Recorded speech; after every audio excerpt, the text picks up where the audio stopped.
வணக்கம். என்னோட பெயர் அன்சர்.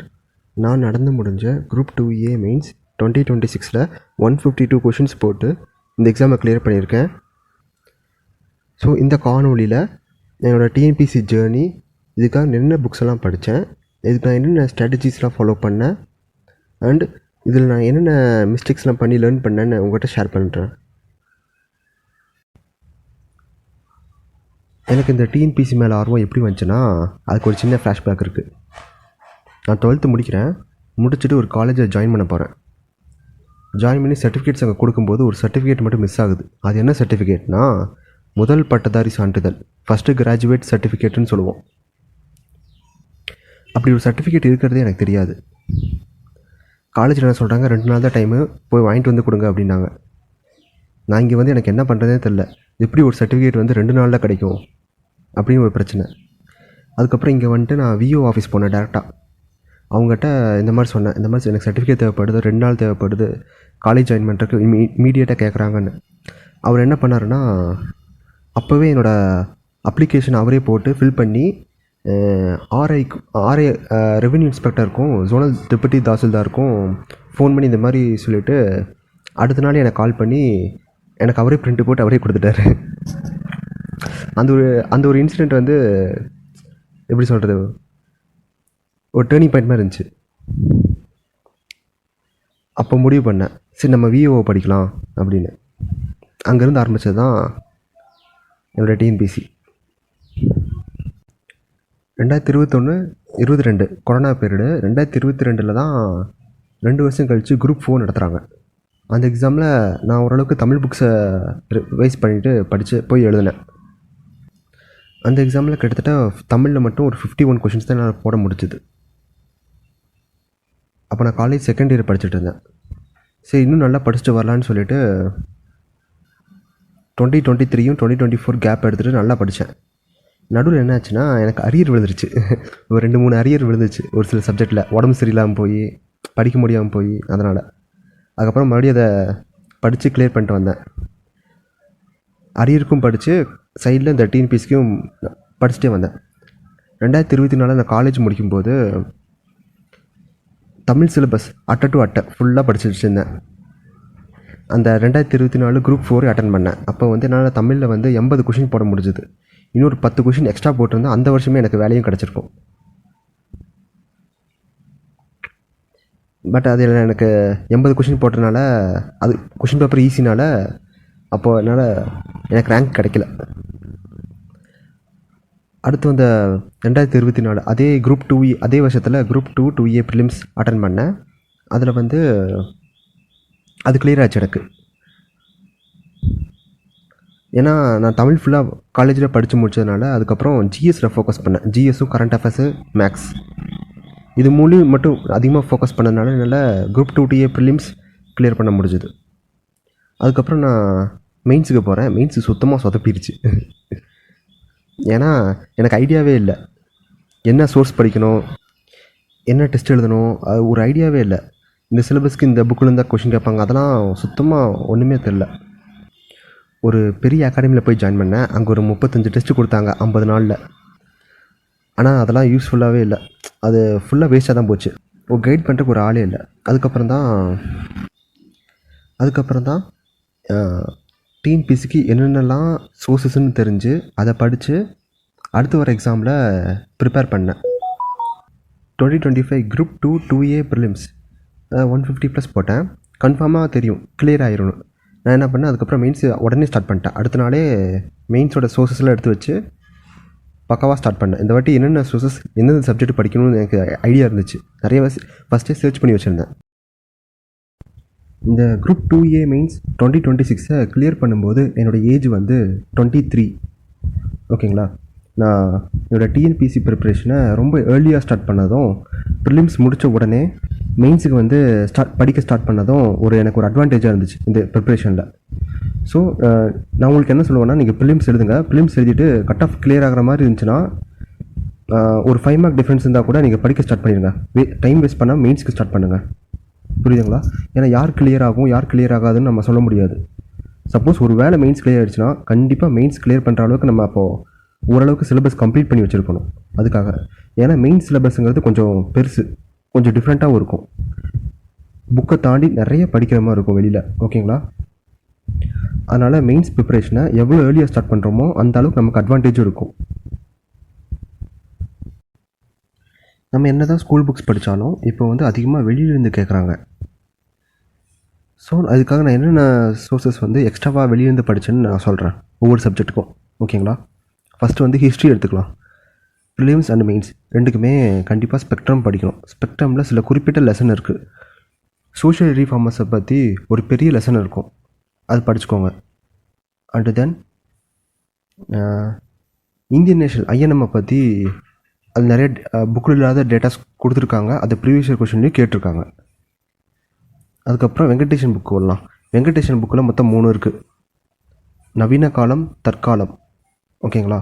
அது போக இந்திய விடுதலை போராட்ட வரலாறு அப்படின்னு சொல்லிட்டு ஒரு தனியாக ஒரு ஐஎன்எம் புக் இருக்குது, அதுலேருந்து கொஷின்ஸ் வந்திருக்கு. ஸோ இந்த 3 புக்குமே ஹிஸ்ட்ரிக்கு போடும். அது போக நம்ம எத்திக்ஸ் புக்கும் பார்க்கணும்.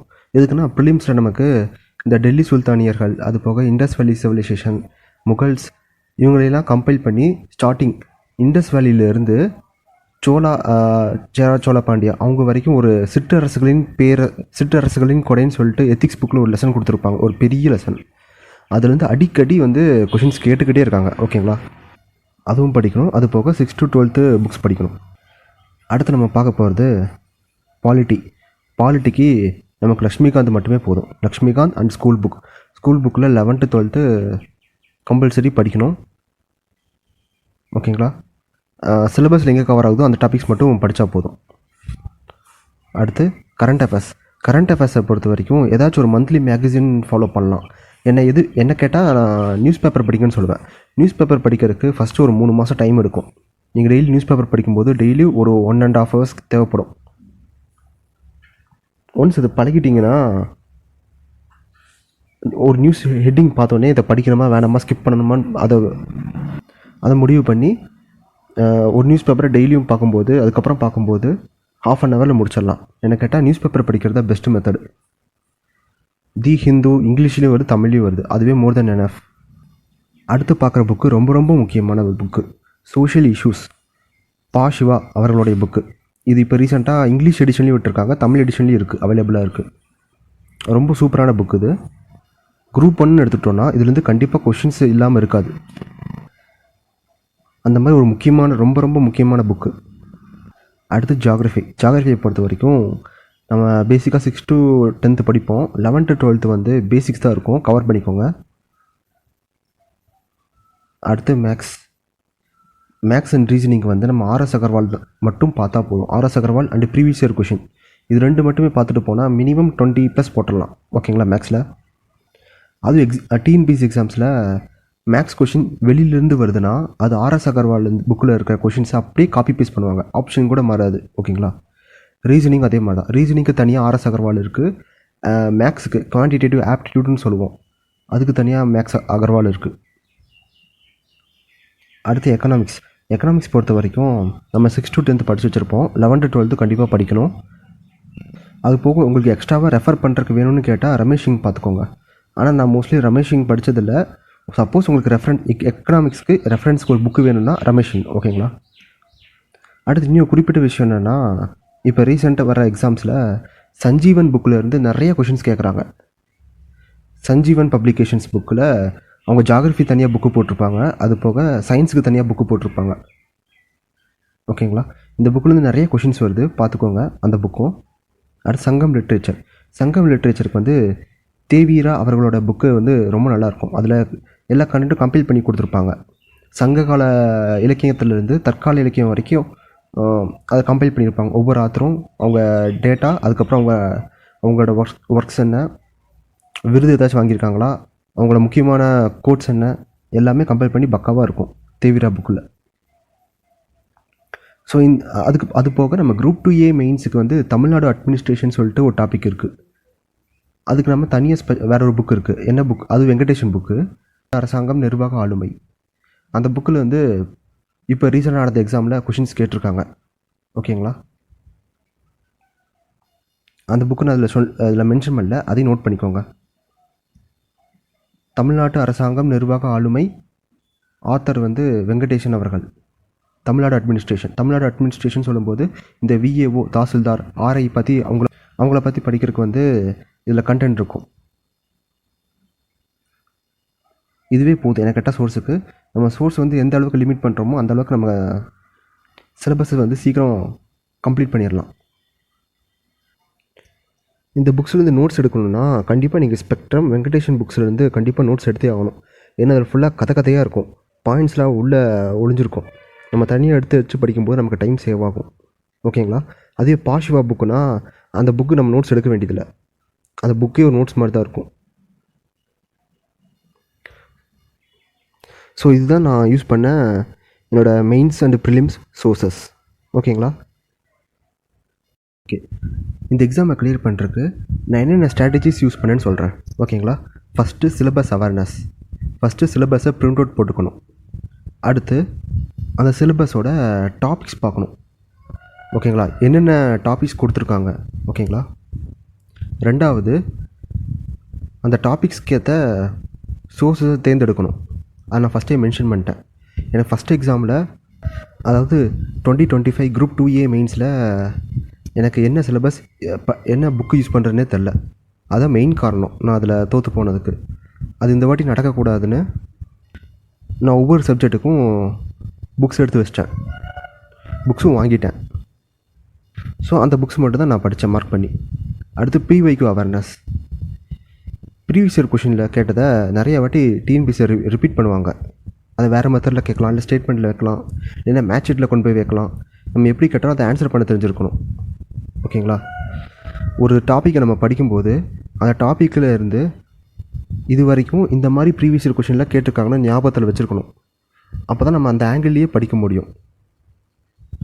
ஓகேங்களா?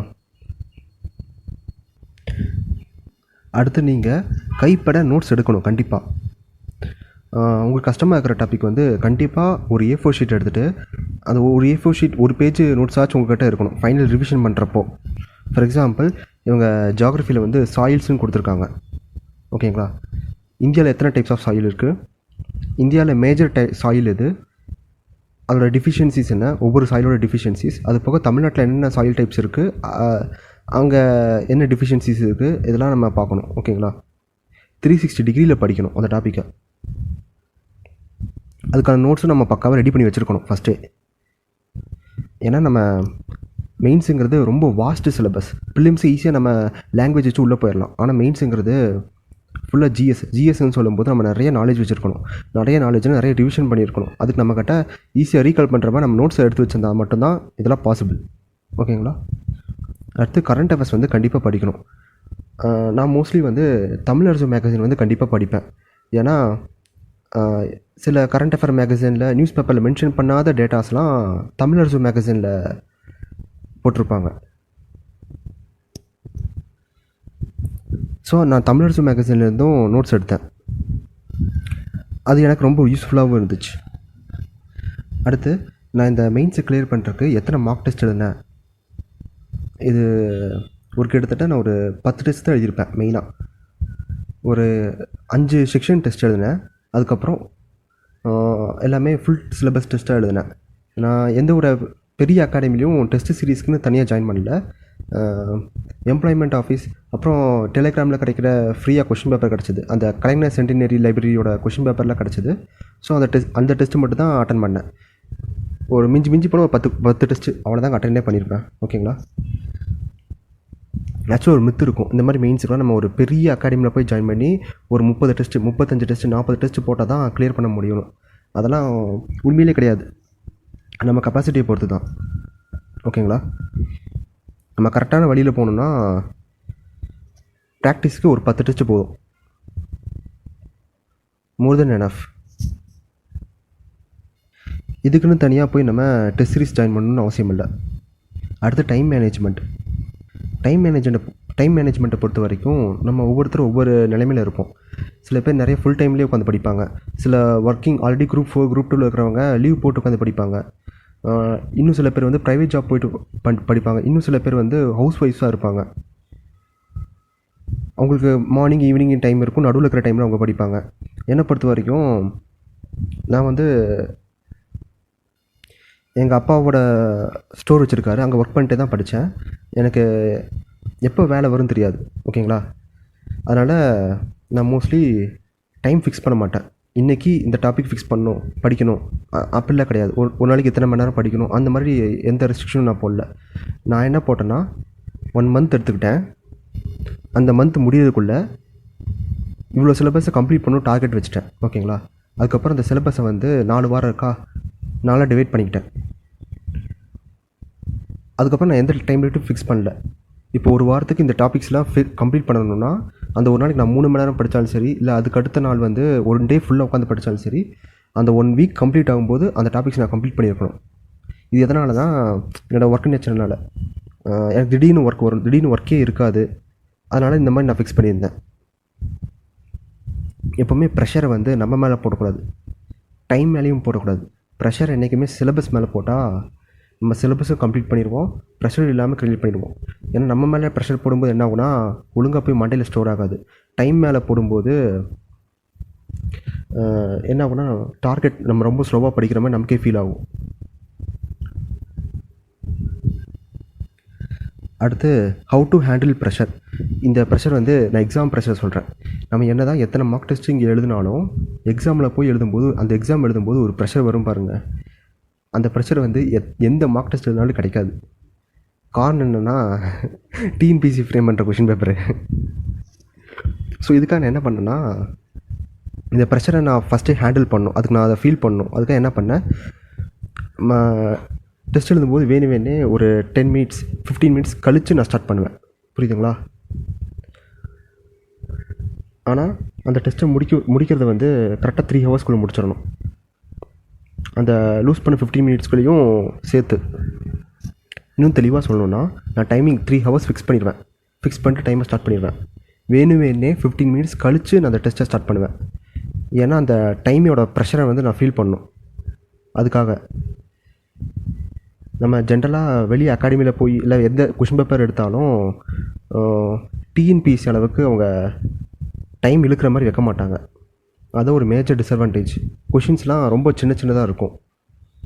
நம்ம என்ன பண்ணுவோம்னா 2 மணி நேரத்தில் 2.25 மணி நேரத்தில் முடிச்சுட்டு அங்கே சும்மா உட்காந்துருவோம். ஆனால் எக்ஸாம் ஹாலில் நமக்கு டைமே பத்தாது. ஸோ இந்த டிஃப்ரென்ஸ்க்காக தான் நான் இந்த மாதிரி பண்ணேன். இது எனக்கு யூஸ்ஃபுல்லாக இருந்துச்சு கடைசியில். ஆக்சுவலாக இந்த மெத்தட் நான் எப்போ பண்ணேன்னா, அந்த எக்ஸாம் கேன்சல் ஆனதுக்கப்புறம் வந்து உட்காந்து எனக்கே தோணுச்சு டைம் அதிகமாக இழுக்குதுன்னு சொல்லிட்டு. ஸோ அப்போ இந்த மெத்தட் நான் ட்ரை பண்ணேன். எனக்கு மார்ச் மாதம் எழுதின எக்ஸாமில்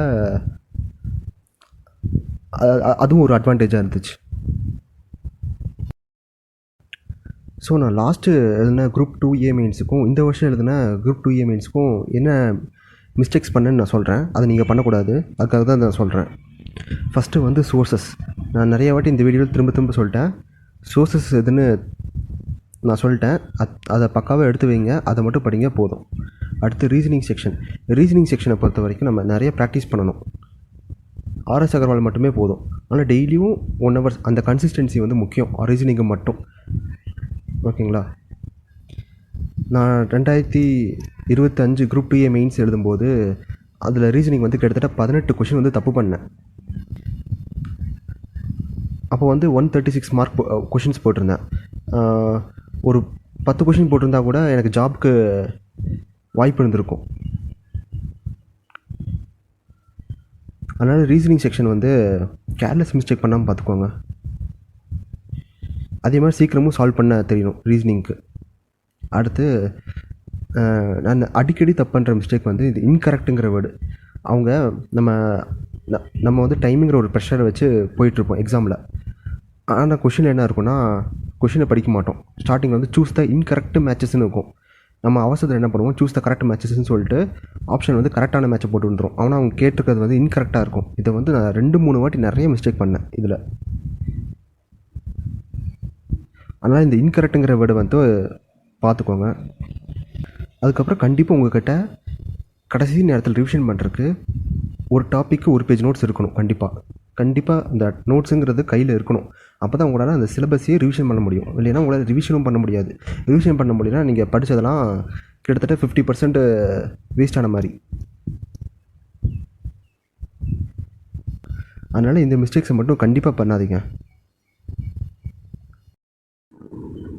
இந்த டிஎன்பிசி எக்ஸாமை பொறுத்த வரைக்கும் ஒரு காமன் என்னென்னா, நீங்கள் உங்கள் காலேஜில் கோல்டு மெடலிஸ்ட்டாக இருந்தாலும் சரி, இல்லை காலேஜில் 10 அரியர் வச்சு பாஸ் பண்ணிட்டு வந்தாலும் சரி, எல்லோரும் ஒரே நேர்கோட்டிலேருந்து தான் ஸ்டார்ட் பண்ணுவோம். என்ன அர்த்தம்னா, எல்லாத்துக்கும் இந்த எக்ஸாம் வந்து ஒரே மாதிரியாக கஷ்டமாக இருக்கும்.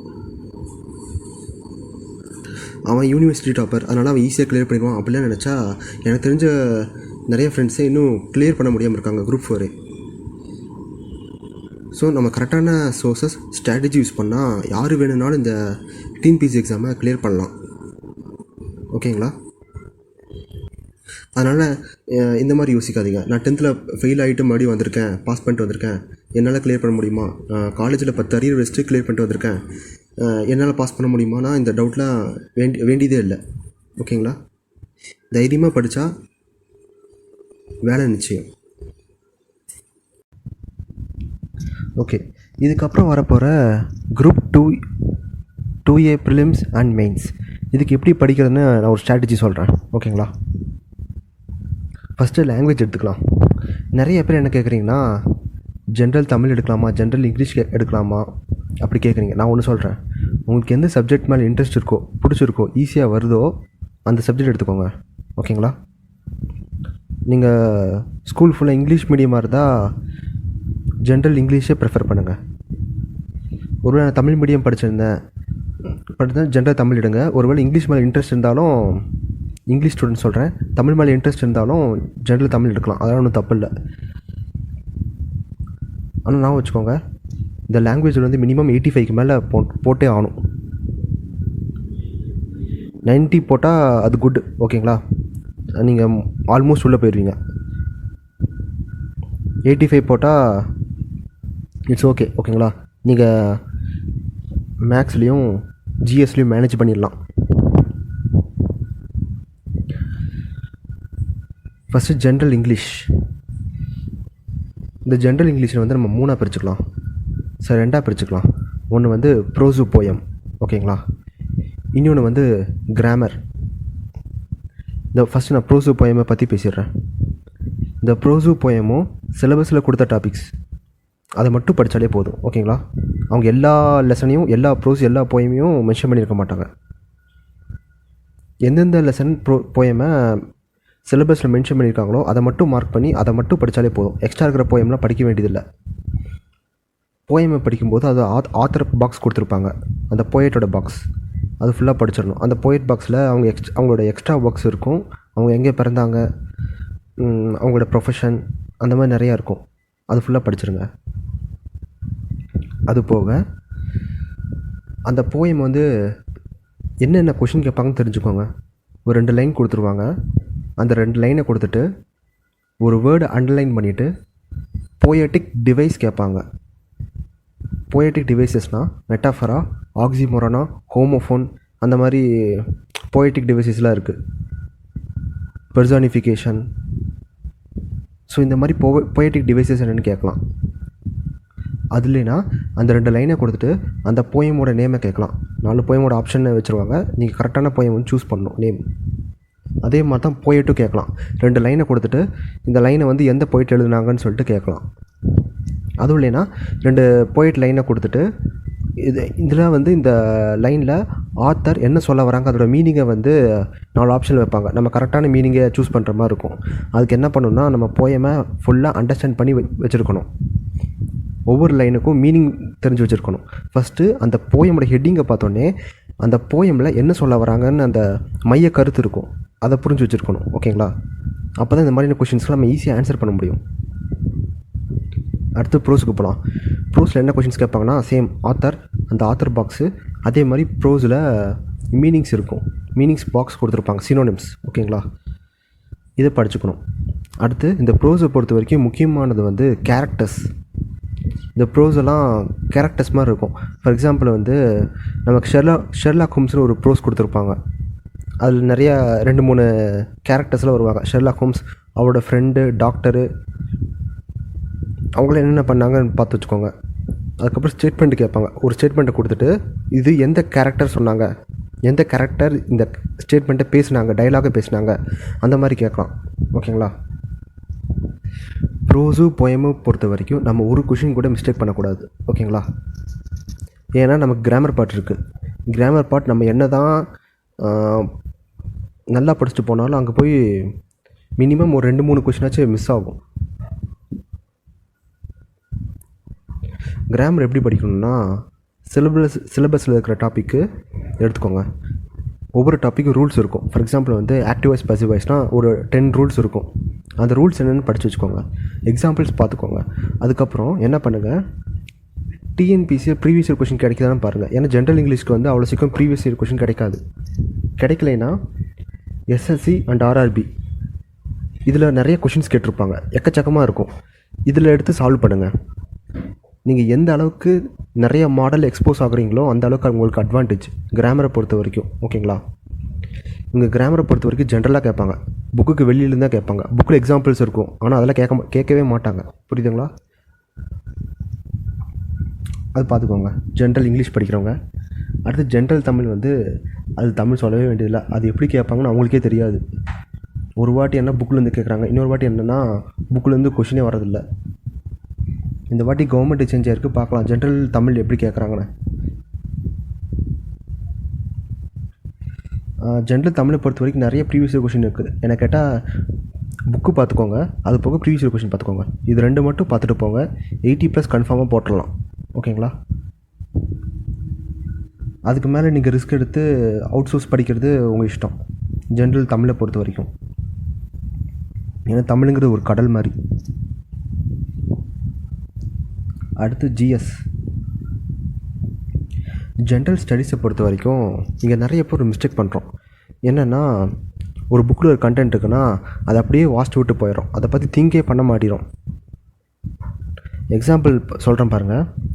நம்ம ஐஎன்எம்மில் படிக்கும்போது ஆனி பெசன்ட் அவர்களை பற்றி படிக்கும்போது ஒரு கண்டென்ட் கொடுத்துருப்பாங்க. என்னென்னா, நியூ இந்தியா வாரப்பத்திரிகை வந்து நியூ இந்தியா நாளிதழ் வந்து ஆனி பெசன்ட் நடத்துனாங்கன்னு சொல்லிட்டு ஒரு டேட்டா இருக்கும். ஓகேங்களா? ப்ரீவியஸ் இயர் கொஷின் என்ன கேட்டிருப்பாங்கன்னா, நியூ இந்தியான்னு ஒரு மேட்செட்டில் ஒன்று கேட்டு அந்த சைடு வந்து கரெக்டான ஆப்ஷன் வந்து பிபின் சந்திர பால் கொடுத்துருப்பாங்க. இதுவும் கரெக்ட் ஆன்சர் தான். ஏன்னா நியூ இந்தியாங்கிற நாளிதழ் வந்து ஆனி பெசன்ட் நடத்தினது. அதுவே நியூ இந்தியாங்கிற வாரப்பத்திரிகை வந்து பிபின் சந்திர பால் நடத்தினது. இதே மாதிரி தான் இந்தியாவுக்கும் இருக்கும். இந்தியா பத்திரிகை, இந்தியாங்கிற நாளிதழில் வந்து பாரதியார், அதுவே இந்தியாங்கிற வார இதழ் வந்து பக்தவச்சலம் அவர்கள். ஓகேங்களா? இந்த மாதிரி டேட்டாஸை கொலபர டேட்டா வந்து நம்ம ஒன்றாவே மிக்ஸ் பண்ணி படித்தோன்னா ஈஸியாக இருக்கும். ஈஸியாக ரிவிஷனும் பண்ணலாம், நமக்கு மறக்கவும் மறக்காது. அதை விட்டு நம்ம எக்குதப்போ உள்ளே போனோன்னா அங்கே போய் குழப்பிக்கும் யார் எந்த நியூஸ் பேப்பர்னு. ஓகேங்களா? ஜிஎஸை பொறுத்த வரைக்கும் தெளிவாக படிக்கிறது தான் முக்கியம் ஜிஎஸை பொறுத்த வரைக்கும். அதுக்கப்புறம் கரண்ட் அஃபேர்ஸில் ஃபோக்கஸ் பண்ணுங்கள். கரண்ட் அஃபேர்ஸ் இந்த சென்ஸ் வந்து, இப்போ deputy chairman of Rajya Sabha appointment பண்ணுறாங்கன்னா அவங்களோட ஆர்டிக்கல் என்னென்னு பார்த்து வைங்க. அந்த மாதிரி ரிலேட்டடாக பார்த்து வச்சா போதும். ஓகேங்களா? அடுத்து ரீசனிங்கை பொறுத்த வரைக்கும் ஆர்எஸ் அகர்வாலை மட்டும் பார்த்தா போதும். எனக்கு கேட்டால் previous year question mostly solve பண்ணியிருப்பீங்க. சால்வ் பண்ணலைன்னா அதை சால்வ் பண்ணுங்கள். அதுக்கப்புறம் ஸ்கூல் புக் எடுக்கிறத விட ஆர்எஸ் அகர்வாலில் எடுத்திங்கன்னா அது எல்லா மெத்தடும் அதுலேயே இருக்குது. ஓகேங்களா? ப்ரீவியஸ் இயர் கொஷினும் ஆர்எஸ் அகர்வாலும் மட்டுமே போதும். ஏன்னா இப்போ ரீசனிங் 10 மார்க் வரும்போது அது ஆர்எஸ் அகர்வாலில் போயிடுறாங்க. ஸோ இது வரைக்கும் என்னோடய ஜேர்னி சொன்னேன். நான் எப்படி இந்த எக்ஸாமை கிளியர் பண்ணேன், என்னென்ன சோர்ஸஸ் யூஸ் பண்ணேன், என்னென்ன தப்பெல்லாம் பண்ணேன்னு நான் சொல்லிட்டேன். அடுத்து கடைசியாக ஒரு டிப், இந்த காணொலி முடிக்கிறதுக்கு முன்னாடி நீங்கள் அடுத்த எக்ஸாம் ஆரம்பிக்கிறதுக்கு முன்னாடி ஒரு டார்கெட்டை ஃபிக்ஸ் பண்ணுங்கள். அது உங்கள் கட் ஆஃபாக இருக்கும். இப்போலாம் மேக்ஸிமம் வந்து 160 தான் கட் ஆஃபாக இருக்குது, ஜென்ரல் கட் ஆஃபாக இருக்குது. ஓகேங்களா? ஸோ அந்த 160+ எடுக்கணும்னு சொல்லிட்டு டார்கெட் வச்சு படிங்க. நிறைய பேர் என்ன பண்ணுறீங்கன்னா, என்னோடய கேட்டகிரியோட கட் ஆஃப் வந்து 145 எடுத்தால் போதும், 150 எடுத்தால் போதும், 148 எடுத்தால் போதும், எனக்கு வேலை கிடச்சிடும் அப்படின்னு சொல்லிட்டு படிக்கிறீங்க. எப்போவுமே கட் ஆஃபை வந்து ஜென்ரல் கட் ஆஃபில் வைங்க. நம்ம ஜென்ரல் கேட்டகிரியில் உள்ளே போய் அந்த போஸ்டிங் எடுத்துகிட்டு வரணும்னு டார்கெட்டை ஃபிக்ஸ் பண்ணுங்கள். டிஎன்பிஎஸ்சி படிக்கிற ஒவ்வொருத்துக்கும் என்ன கனவாக இருக்கும்னா, ஃபஸ்ட் டே கவுன்சிலிங் போய் ஃபஸ்ட்டு பேட்சில் உள்ளே போய் எனக்கு பிடிச்ச டிபார்ட்மெண்ட்டு எனக்கு பிடிச்ச டிஸ்ட்ரிக்டில் எடுத்துகிட்டு வரணும், அதுதான் எல்லோரும் நினைப்பீங்க. அதனால் வைக்கிற கட் ஆஃபும் அதிகமாக டார்கெட் வைங்க. அடுத்து எக்ஸாம் முடிச்சுட்டு வந்த உடனே நம்ம எவ்வளோ போட்டுருக்கோம் செக் பண்ணி ஒவ்வொருத்தருக்காக கால் பண்ணி கேட்குறது, நீங்கள் என்ன கட் ஆஃப், நீங்கள் என்ன கட் ஆஃப், நீங்கள் என்ன கட் ஆஃப். அடுத்து ஒவ்வொரு யூடியூப் வீடியோவாக பார்க்குறது, என்ன கட் ஆஃப் சொல்கிறாங்க, என்னவா இருக்குன்னு. தயவு செஞ்சு அதெல்லாம் பண்ணாதீங்க. எக்ஸாம் முடிச்சுட்டு வரீங்கன்னா நல்லா ரெஸ்ட் எடுங்க.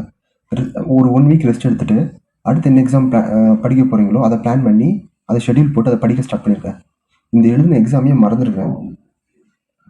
ஏன்னா இப்போ நம்ம கட் ஆஃபை செக் பண்ணிட்டோன்னா அது கம்மியாகுதுன்னு வைங்க, கம்மியாக இருக்குன்னு வைங்க, நமக்கு அது ஊற்றிக்கிட்டே இருக்கும். ஐயோ நல்லா பண்ணியிருக்கலாமே, இன்னும் நல்லா படிச்சிருக்கலாமே, புரியுதுங்களா? ஆனால் அடுத்த எக்ஸாம் நம்ம ஃபோக்கஸ் பண்ணி படிக்க முடியாது. அதனால் இது ஒரு லூப் மாதிரி நம்ம மாட்டிக்குவோம். என்னோட அட்வைஸ், எக்ஸாம் முடிச்சுட்டு வரீங்க, நல்லா ரெஸ்ட் எடுத்துகிட்டு அடுத்த எக்ஸாம் பிளான் பண்ணி அப்படியே போயிருங்க. இந்த எக்ஸாம் எழுதின எக்ஸாமையே மறந்துடுங்க. ஓகேங்களா? அதுக்கப்புறம் இந்த டிஎன்பிஎஸ்சி படிக்கும்போது என்ன பண்ணுவாங்கன்னா, ஜென்ரலாகவே சுற்றி இருக்கிறவங்க சரி, ரிலேட்டிவ்ஸும் சரி, இதெல்லாம் எதுக்கு தேவையில்லாத வேலை, இதெல்லாம் டைம் வேஸ்ட்டு, இதெல்லாம் வேலை கிடைக்காது, அந்த மாதிரி நிறைய பேர் சொல்லுவாங்க. அந்த இடத்துல நம்ம அமைதியாக தான் இருக்கணும். புரியுதுங்களா? ஒரு வேலையை வாங்கிட்டோன்னா அதுக்கப்புறம் எல்லோரும் பாரு அவன் கவர்மெண்ட் ஆஃபீஸர் ஆகிட்டான், அந்த மாதிரி தான் பேசுவாங்க.